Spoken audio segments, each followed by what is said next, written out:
नमस्कार ओडिया घर स्वाद चैनल को आपण मानक बहुत बहुत स्वागत।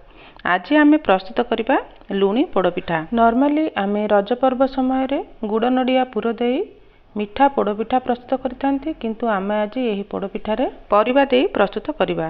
तेबे चलंतु आरंभ करवा आज रेसिपी। पोड़पिठा पाई मु एठी फर्मेंटेड पिठौ नेइची।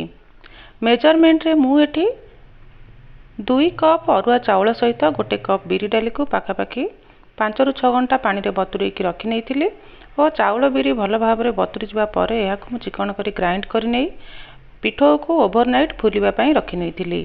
वर्तमान पिठौ भल भाव में फुली जाइए। मु एठी आवश्यकता अनुसार पिठौ को गोटे जगह को बाहर कर नहीं। पिठौर कंसिस्टेंसी को मु एहीपरि रखी। वर्तमान यह सहित आम स्वाद अनुसार लुण ऐड कर और यह भल भाव में गोलाई नेबा। पिठौ सहित आम किछि परिबा ऐड करबा। परिबारे मु एठी किछि पियाज कटा नेइछि, अल्प गाजर को एपरि कोरिकी नेइछि, धनिया पत्र को एपरि छोट छोट काटिकी रखी नेइछि, 3टी कंचा लंका को एपरि छोट छोट काटिकी रखी नेइछि और गोटे बड़ चमच अदा कोरा नेइछि। एबे एही सब सामग्री को आम पिठौ सहित ऐड करि नेबा। यह व्यतीत आपणक मनपसंदर परिबा यह सहित ऐड करें जेपरिक फूलकोबी, बंधाकोबी, ग्रीन मटर, नड़िया इत्यादि। वर्तमान यह आम पिठौ सहित भल भाव में मिसाई नेबा। पिठौर कंसिस्टेंसी को एहीपरि रखिबा। नॉर्मली आम जो भली भाव में इडली पिठार पिठौर कंसिस्टेंसी रखि थांती एही पिठौर कंसिस्टेंसी मध्य सही भली रखिबा।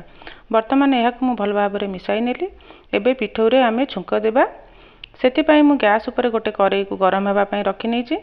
से गोटे चमच रिफाइन तेल ऐड कर नेली। एबे यह सहित गोटे छोट चमच सोरिष ऐड कर नेबा और सोरिष को भल भाव में फुटिबा पाई देबा। एठी मु अल्प भृषंग पत्र को एपरि छोट छोट काटी नेइछि। एहाको ऐड कर नेबा और किछि सेकेंड भाजी नेबा। गैस रो फ्लेम को मीडियम टू लो मीडियम रे रखिबा। वर्तमान छुंक आमर प्रस्तुत हो जाइछि। यही छुंक को नहीं आम प्रस्तुत कर रखिथिबा पिठौ सहित ऐड कर नेबा और यह भल भाव में गोलाई नेबा। पिठौ रे छुंक दे पोड़पिठा प्रस्तुत करने द्वारा पिठार स्वाद बहुत भल आसी थाए, गोटे बढ़िया बास्ना मध्य आसी थाए। एबे यह मु भल भाव में मिसाई नेली।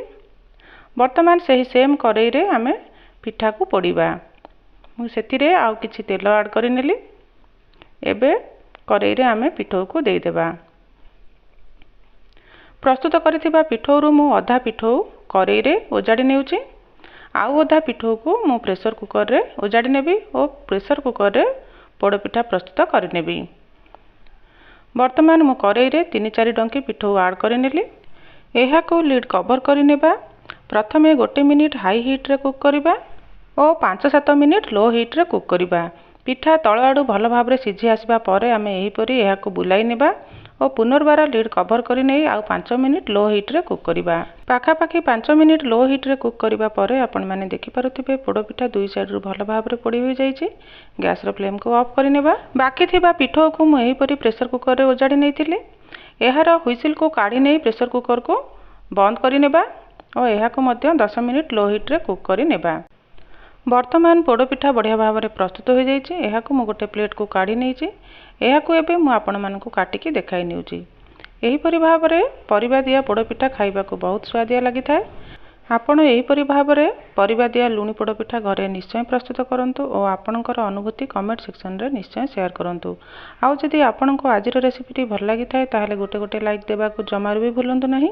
चैनल रे जदि एपर्यंत नुआ अछंती ताहले निश्चय सब्सक्राइब करिनियंतु। पुणी थरे देखा आउ एक नुआ रेसिपी सहित। से पर्यंत bye bye. Thanks for watching. जय जगन्नाथ।